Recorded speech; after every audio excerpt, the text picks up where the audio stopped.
Hey everybody, welcome back to the garage. If this is your first time visiting my channel, please go ahead and click on subscribe and also click on the bell to receive all the updates and activities on my channel, and also follow me on Instagram. Alright, so for today's project, we're going to be working on this 2013 Jeep Wrangler Unlimited Sport. Essentially what we're going to do is we're going to disable HSA. Now HSA is a safety device that stands for Hill Top Start Assist.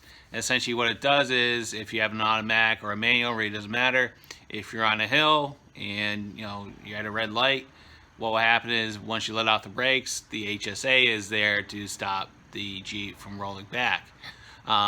So depending on what you read and so on and so forth, some people attribute the HSA to poor gas mileage and also premature wear of the rear brakes. And the reason why is people actually will say that because of the HSA, it actually causes more drag on the rear brakes, and it causes them to hang up and not release in the way they were designed. So the rear brakes and pads seem to wear out quicker than usual. Whether or not that's the case, I don't know. I just went and changed the rear brakes on this particular Jeep. Now it only has 29,000 miles and the rear brakes were completely shot. So what we're going to do is we're going to try disabling the HSA and go from there and see, and we'll monitor over the course of the next 6 months, and we'll see if it makes any difference.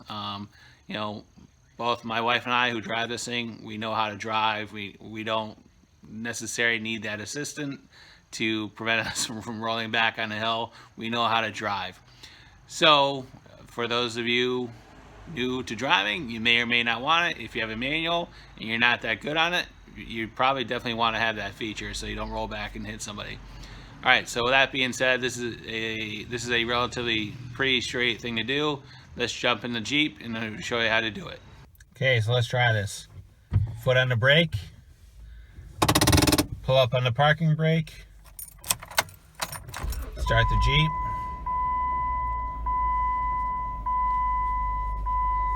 Rotate the wheel counterclockwise till essentially it's upside down.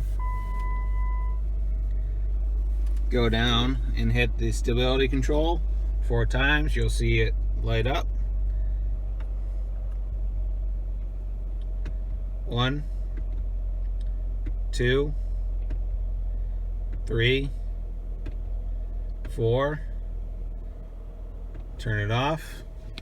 Rotate the wheel clockwise back to 0, and then again to 180 degrees. Turn the Jeep off. And if you did this correctly, when you cycle it back on, you should see the ESC light blink several times.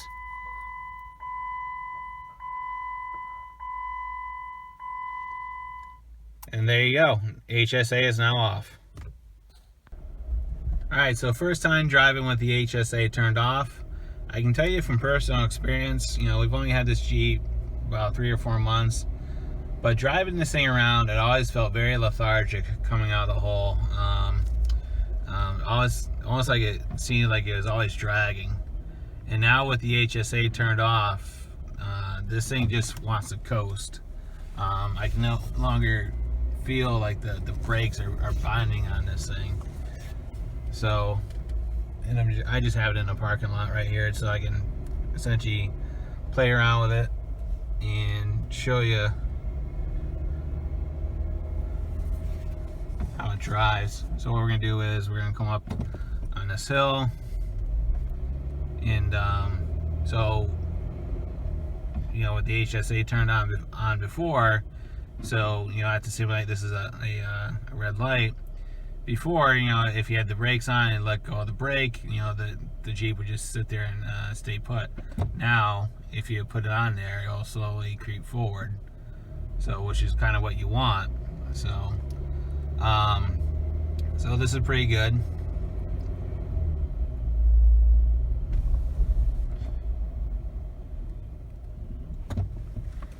So, what's nice about it is, you don't have to worry about it rolling back either, because the power of the automatic transmission, it's going to sit there and hold it, and it may even creep up forward, which is kind of what you want, so, for the owners with a manual Jeep, you know, you may still want to keep that feature enabled, especially if you're just learning how to drive a manual and you're not that good at it.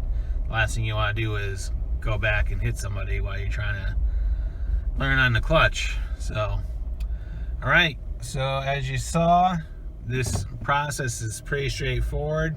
Takes about 30 seconds to do, and so what, like I said, we'll monitor it for the next 6 months and see if it does indeed extend the life of the brake pads, and we'll go from there.